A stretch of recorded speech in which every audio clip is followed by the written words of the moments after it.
आदमी गुजर रहा था, उसके पास में रहे होंगे 19-20 ऊंट। ऊंट लेकर के जा रहा था, पुराना जमाना, राजस्थान की बात है। ऊंटों को लेकर के चला जा रहा था। रात हो गई तो उसे ठहरना पड़ा। जैसे ही रस्सियां निकाली थैला से, झोला से, तो 18 ऊंटों को तो बांध दिया, पर एक ऊंट रह गया। क्योंकि या तो उसे लगा कि हम रस्सी ला नहीं पाए, या रस्सी कहीं गिर गई।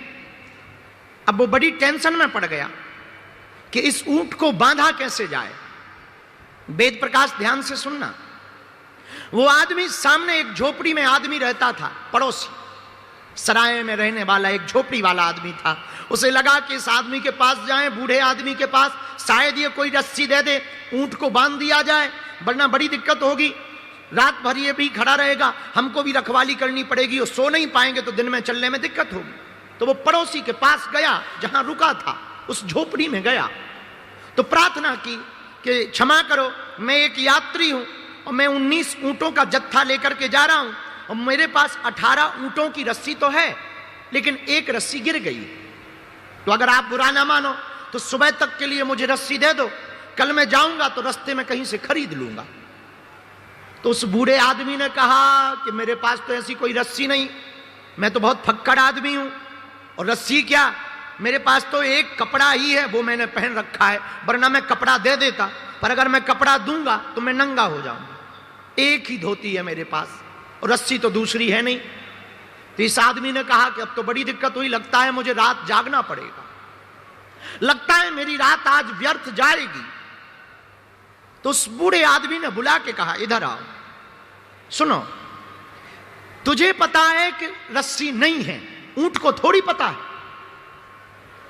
तो बोले मैं करूं क्या? बोले कुछ करने जैसा है, तू एक काम कर, जैसे रस्सी बांधता है वैसे ही नाटक कर, झूठ मूठ का एक खूंटा गाड़, उसके गले में हाथ लगा ताकि उसे लगे कि रस्सी बांध रहे, और झूठ मूठ के खूंटे के पास जाकर झूठ मूठ की रस्सी बांधने का नाटक कर। ये तुझे पता है, ऊंट को थोड़ी पता है।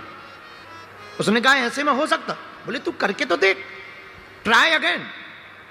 वो आदमी आया वापस, उसने वही काम किया, झूठ मूठ का खूंटा गाड़ा, झूठ मूठ की गले में हाथ लगाया, रस्सी जैसे बांधने का नाटक किया, और उसने जैसे ही रस्सी से खूंटा में बांधा और दबकार करके ऊंट को कहा कि बैठ जा, ऊंट बैठ गया। इसको लगा कि बहुत अच्छा उपाय, बड़ा प्यारा उपाय, और पूरी रात आराम से गुजर गई। सुबह हुआ तो बाकी 18 ऊंटों को उसने रस्सी खोली, रस्सी थैले में फिर से भरी। अब 19वें ऊंट को वो 1 घंटे तक उठाता रहा, वो उठे ही ना। अब ये आदमी बड़ा परेशान, ना वो चले ना वो उठे। तो इस आदमी को लगा कि हो सकता है जो बूढ़ा दादा रहता है झोपड़ी में, वो कोई तंत्र मंत्र जानता है, और उसने रात को कोई ऐसा तंत्र मंत्र बता कर दिया है कि अब ऊंट उठ नहीं रहा। तो वो भागा भागा गया कि क्षमा करो, मैं रात को भी आया था, मैं सुबह फिर आ गया। तो बूढ़े दादा ने कहा कि क्यों आए हो? बोले बड़ी बात तो कुछ है नहीं, आपने रात को जिस ऊंट को झूठ मूठ की रस्सी बांधने को कहा था मैंने किया, और आपकी कृपा से काम तो सफल रहा, लेकिन अब एक नया लफड़ा फंस गया। बोले क्या? मैं सुबह से 2 घंटा हो गया ऊंट को उठाने की कोशिश कर रहा हूं, वो उठ नहीं रहा। तो बूढ़े दादा ने कहा कि अरे मूर्ख, अरे पहलवान, तूने जैसे रस्सी बांधी थी वैसे खोल तो उस आदमी ने कहा कि जब बांधी ही नहीं थी तो खोलूं क्या? बोले यही तो मैं कहना चाहती हूं, जो बांधी थी वही खोल दे। और आदमी वापस आया, उसने ऊंट की रस्सी खोली, और ताज्जुब ये रहा कि ऊंट उठ भी गया और चला भी। अब बताओ, रस्सी थी भी नहीं और रही रात भर, रस्सी खोली भी नहीं और ऊंट खुल गया। यही वेद प्रकाश तुम्हारा और हमारा हाल है, और पंचकुला के पागलों, यही तुम लोगों का हाल है। हमने झूठ मूठ के रिश्तों को अपना रिश्ता बना लिया है, तो हम लोग फंसे हुए हैं। ये रिश्तों की डोर को तोड़ दी जाए। इस दुनिया में कोई भी बंधन है नहीं है, न किसी से कोई बंधन है। हमने मान लिया तो बंधन है। तो तुमने पूछा कि बंधन से मुक्त कैसे हूं? एक ही उपाय है, अगर तुम कहीं बंध गए हो तो तुम मुक्त होना भी प्रारंभ करो कि इस दुनिया में कोई अपना नहीं है। इसलिए अक्सर हम एक गीत की लाइनें बहुत बोलते हैं, नाता एक राम जी से है? नाता एक राम जी से, दूजा नाता तोड़ दे, आशा एक राम जी से पर दूजी आशा छोड़ दे। नाता एक। अगर आपको अपना संबंध बनाना ही है, नाता जोड़ना ही है, तो वेद प्रकाश राम जी से नाता जोड़ो। राम जी से नाता जोड़ोगे सब अपने हो जाएंगे। तुम संसार से नाता जोड़ोगे, फुटकर फुटकर फुटकर बनाते ही रहोगे अपने, और एक दिन सब ताश की गड्डी की तरह बिखर जाएंगे। लेकिन अगर तुम राम जी से नाता जोड़ लोगे तो तुम्हें दुनिया को अपना बनाने की जरूरत नहीं है, पूरी दुनिया तुम्हारी हो जाए, दुनिया तुम्हारी हो जाए। और आपने पूछा कि बंधन की मुक्ति का उपाय क्या? बंधन की मुक्ति का यही उपाय है। फिर भी हम एक सूत्र दे देते हैं। अगर तुम लोग हमारी आज की ये कथा सुनोगे तो शायद बहुत लोग सन्यास लेने की सोच लें, तो हम तुम्हें सन्यासी नहीं बनाना चाह रहे, वरना तुम्हारी लुगाइयां हमारे ऊपर FIR करेंगी कि बागेश्वर बाबा की कथा सुनने गए थे और बाबा ने छुड़वा दिया घर बार। नहीं नहीं नहीं, हम आपको एक उपाय और दे सकते हैं। अगर हमारी अब तुम मानो तो तुम घर में भी रहोगे और भगवान के भी रहोगे, लुगाई के भी रहोगे और भगवान के भी रहोगे, बच्चों के भी रहोगे और भगवान के भी रहोगे, संसार के भी रहोगे और परमात्मा के भी रहोगे, महात्मा के भी रहोगे और परमात्मा के भी रहोगे, अपने निजी लोगों के भी रहोगे और सबके रहोगे। अगर वो उपाय जानना चाहते हो तो एक सूत्र है, जिंदगी में उतार लेना। तुम तन से संसारी हो जाओ, मन से सन्यासी हो जाओ।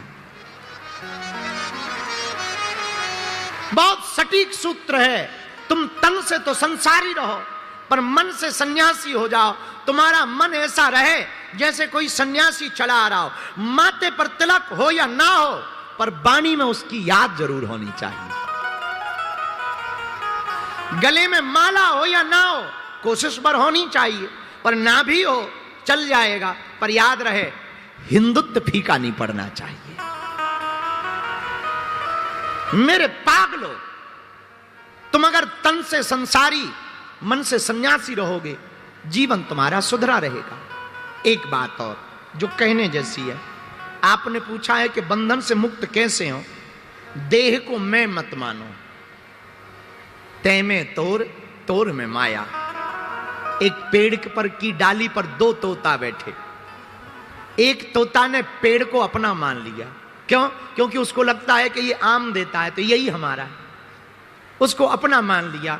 एक दूसरा तोता रहता, वो कहता है कि ये है तो पेड़, आम तो खिलाने को दे रहा है, पर ये अपना नहीं है, क्योंकि इस पे तो हजारों पक्षी आएंगे और जाएंगे। ऐसे ही संसार है, अगर तुम संसार को अपना मान लोगे तो तुम अहमता में भर जाओगे, झूठी दुनिया के चक्कर में फंस जाओगे। संसार को तुम सराय समझो, बस स्टैंड, यात्री आते हैं जाते हैं, यही शरीर का हाल है, आएंगे और जाएंगे।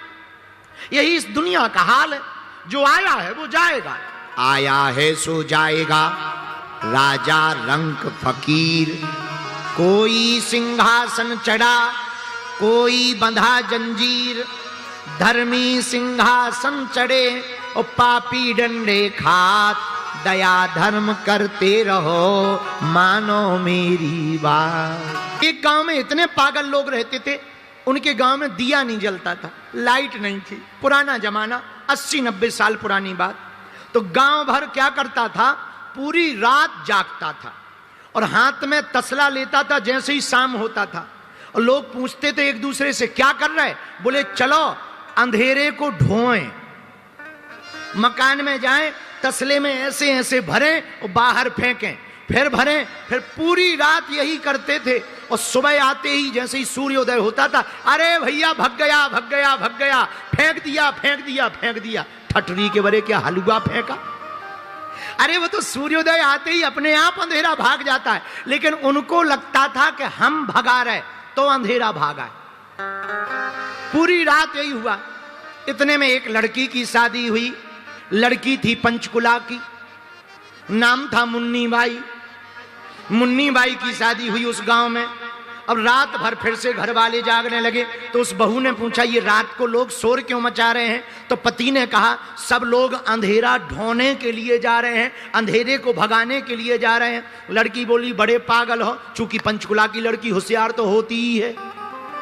बड़े पागल हो, कहीं अंधेरा ढोया जाता है? पति बोला चुप रहे, हमारे दादा परदादा करते रहे, तू आके मुंह चला रही। वो कुछ ना बोली, बेचारी समझदार तो थी। दूसरे दिन उसने कुछ नहीं किया, 4 बत्ती बनाई, थोड़ा सा घी डाला, और जैसे ही अंधेरा हुआ सो दिया को जला दिया, और जैसे ही जलाया हा पूरा घर खुश हो गया। वाह भैया वाह, गजब की बहू आई है, हम लोगों को अंधेरा नहीं ढोना पड़ रहा, अंधेरा भाग गया। दूसरे दिन गांव वालों ने पूछा, भैया आज तुमने अंधेरा नहीं ढोया, आवाजें नहीं आई? बोले हम तो भैया सोते रहे, बहू ऐसी आई कि वो ऐसा चमत्कार करती है कि अंधेरा चला जाता है। लोगों ने बहू से पूछा मंत्र बताओ। अरे बोले मंत्र वंत्र कुछ नहीं है, दिया जलाओ अंधेरा भाग जाएगा। ऐसे ही तुम अपने अंदर में अज्ञान का जो अंधेरा रख रखे हो उसको लेकर टेंशन मत लो, हनुमान जी के ज्ञान के प्रकाश का दीपक जलाओ, अंधेरा अपने आप भाग जाएगा। बोलो सीताराम। अब संकट आ गए तो क्या करें? आह संकट ते हनुमान छुड़ावे, क्यों? मन क्रम वचन ध्यान जो हनुमान जी का भजन करेगा, हनुमान जी की भक्ति करेगा, उसके संकट कट जाएंगे। बोलो सीताराम। जोर से बोलो, और जोर से बोलो।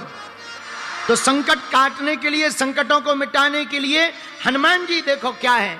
हमें एक भजन याद आ गया, तुम्हें जल्दी तो नहीं है, हमें भी नहीं है, हम तो फ्री हैं। किसी ने कहा मरना क्यों चाहते? अरे जिन नेत्रों से रघुनाथ जी को ना देख पाए वो शरीर तो छोड़ देना चाहिए।